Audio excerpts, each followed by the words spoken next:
my peoples, what's going on? I'm the MD Man, and today I'm bringing to you my review on the Air Jordan 1 Royal Toe.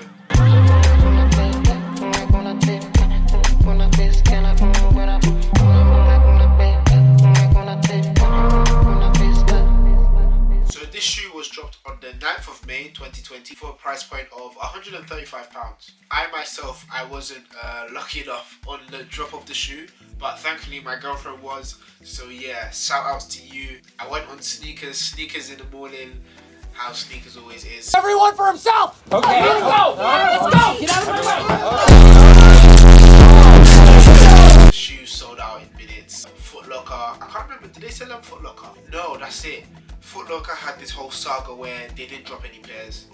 And I thought it was a thing of they weren't going to drop any pairs, or there was too much commotion on the website that they didn't drop any pairs and they were going to do it over the next couple of days or a week after.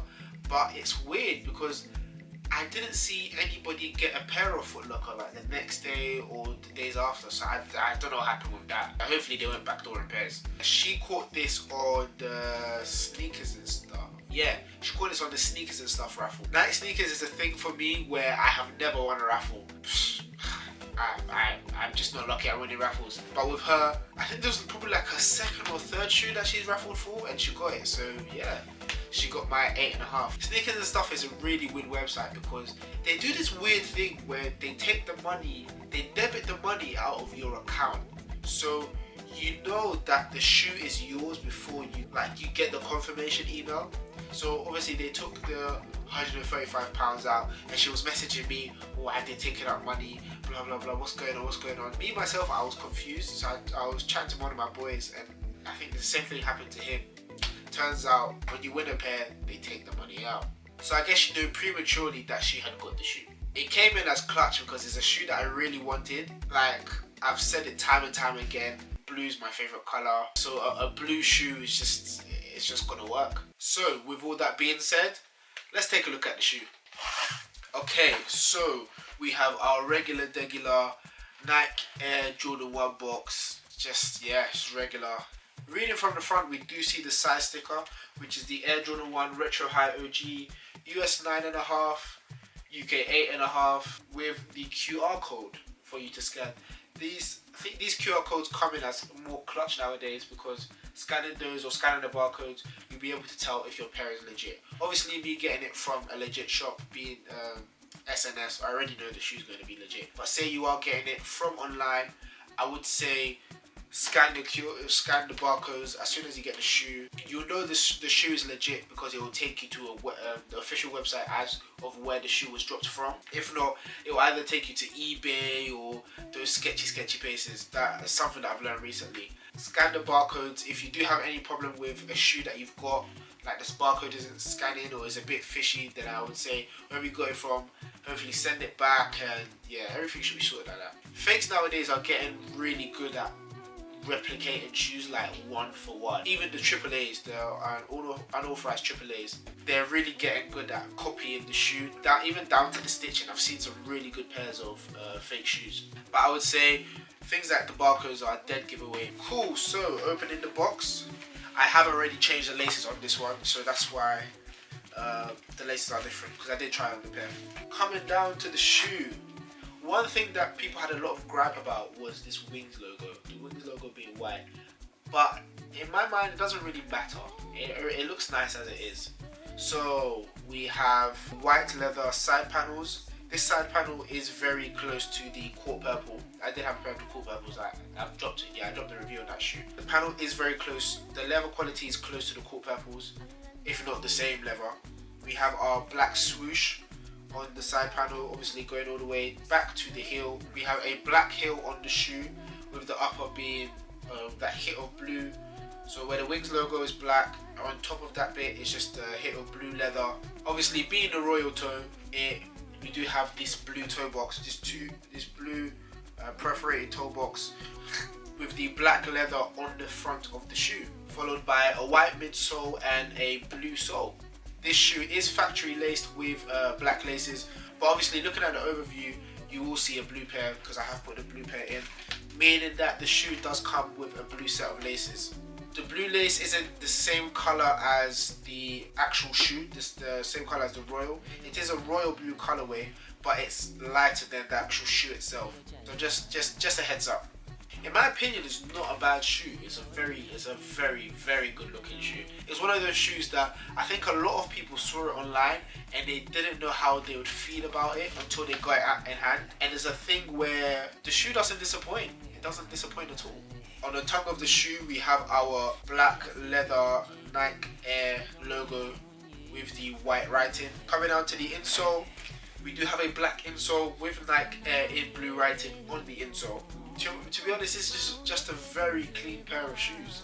Obviously, being the colours blue, black and white, you can match it with a lot. And I do definitely find it as an alternative if you have not got the Royals or you're unable to get the Royals, because I think the Royals are now jumping up in price due to things like the Last Dance documentary and people just generally wanting the shoe. So I would say this is a good alternative for the Royal.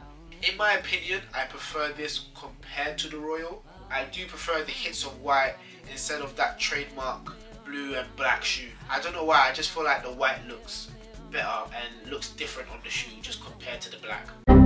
So let's talk a bit about the shoe. This shoe is officially named the Royal Toe.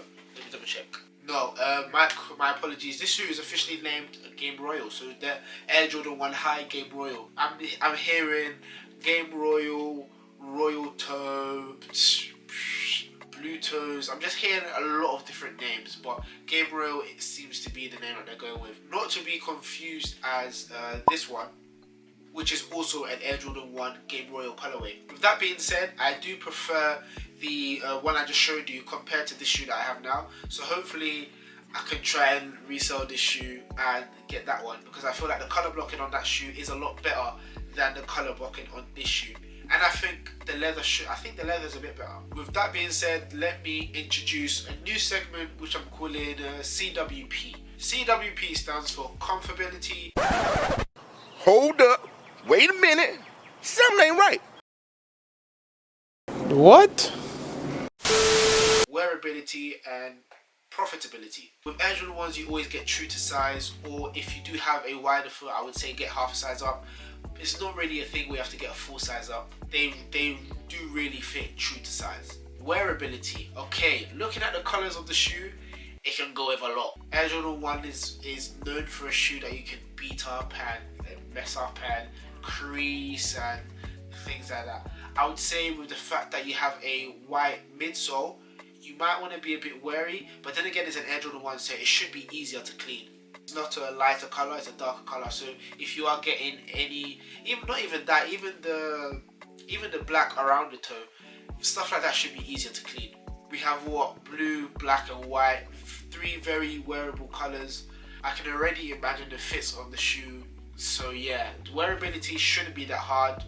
Obviously, wearability and comfortability come hand in hand. So the more comfortable a shoe is, the more you're bound to wear it. So with the shoe, you shouldn't be too worried. Now, profitability, cool. This shoe, personally, I am trying to hold on to. I've tried on the shoe, I don't think I'll be wearing the shoe anymore, but I have a feeling this shoe will reach around the £400 price point. I wouldn't say now, I would say possibly give it a bit of time for people to start wearing the shoe. Because obviously, when more people wear the shoes, it's harder to sell the shoes because obviously the shoes are in a used condition. But where you do have a mint pair of shoes, people are more likely to buy that pair of shoe because nobody has worn it. This shoe, I think, is being compared to the Fragments. If you haven't seen a picture of the Fragment Air Jordan 1s, as you can see, the color blocking on the shoe is a bit different. I personally would prefer the Fragment color blocking, but so yeah, you see where the dilemma is, and you see why people are comparing it and calling it the poor man's Fragment. Looking at the shoe, it gives me not for resale vibes. If you don't know what the not for resales are, I'll put them on now as well. These two shoes, they came in a red colorway and a white colorway. The shoes were designed with the notion that people wouldn't resell the shoe, and it was mainly a wearer shoe, if that makes sense. When they were selling the shoe, the customers had to wear the shoe out of the store. The shoe being dead stock is the fact that the shoe hasn't been worn or used or manipulated in any way. The shoe is literally fresh, box fresh. So where you're trying to sell a pair of not for resales, people already want the shoe because you had to wear the shoe to get out the store, if you get what I mean. But with the name and the idea behind not for resale, this shoe having the same color blocking as the not for resale pairs, I estimate the shoe will go up. I've never had a pair of the not for resales in hand, but I think the leather will be different. I would get that this leather is a lot poorer quality than the not for resales. Obviously, with the not for resales, you do have the, I think it says photos on the heel of the shoe, and it says not for resale on the midsole. Without those two aspects, they aren't the not for resales, but they look like them. This shoe was a highly coveted release.